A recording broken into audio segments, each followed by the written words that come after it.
On today's episode of Keeping It Real, Cam struggles with a question that has appeared in front of him since social distancing has become the norm. I sit here silently, alone. Though my children are with me, I don't hardly notice them. I'm deeply engrossed in the question in front of me. How does this fit into the larger puzzle in front of us? Where does this go?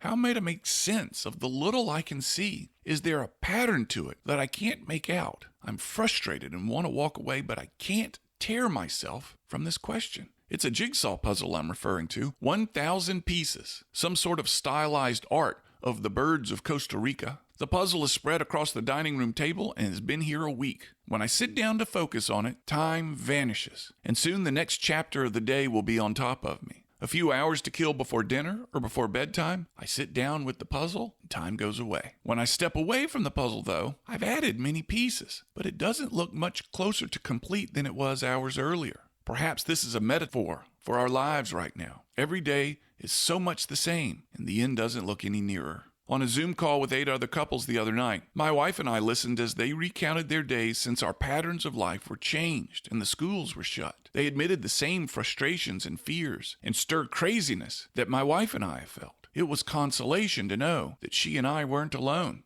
My friend Chris is filling wine orders at his store for people to pick up and bring home. I asked him how things were going. Very busy were the only 2 words he offered. And I saw this quote from a wine executive in California and had to laugh. There's no chance we will see sweeping abstinence as a result of the virus. Whoa, now that's an understatement. If an addiction has become evident, it's my addiction to the internet. It's my lifeline for the little work I can do, the little socializing I can do, and much of every day's entertainment. If the nation's internet goes down, there'll be riots, like fighting for the last drops of water in a well in the middle of a desert. Without it, my sons could no longer play the games that allow them to interact with their friends either. It's the oxygen of my household right now, and I suspect many of you feel the same. You can have my treasures, but don't touch my internet. Which returns me to this puzzle in front of me. The other night I said aloud, I wonder what the history of puzzles are, where they began, and why, and who started them. No one said a thing. All in their own worlds, working on the puzzle. Turn your brain off, I said to myself, and focus on the puzzle.